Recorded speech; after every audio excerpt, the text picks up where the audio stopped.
Hello, Comets fans, and finally welcome back inside the Auto. After a 6-game road trip, we will face off against the Rochester Americans here tonight and hopefully get some vengeance against a team that beat us by a score of 5-2. And on a great night tonight as we celebrate the 1967-1968 Clinton Comets team.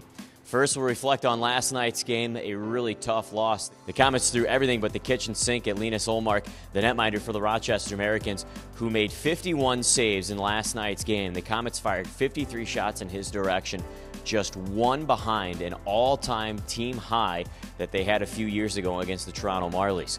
The Comets fired on 26 shots in the third period, which was a team record.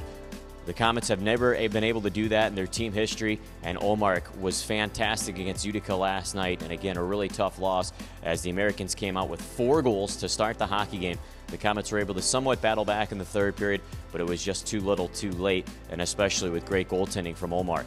Here tonight, again, it's the Rochester Americans, who are not in the playoff picture by any means, a team that is well below the Comets in the standings, who really didn't lose any ground last night. St. John's lost and Albany lost. You had the Toronto Marlies and Syracuse Crunch go into a shootout against each other. The Marlies were able to come away with a victory, but really that didn't affect the Comets too much. So we really stand in the same position that we were last night, with the Comets just a few points behind the Ice Caps and the Devils.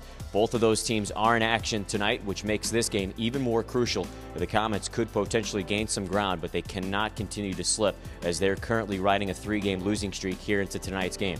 The Rochester Americans have won 4 straight, and they're a team that's riding hot, and you cannot take them for granted. Even though they are below in the standings, they certainly have a good group, especially led by Cole Schneider and Derek Grant, 2 of their best offensive players.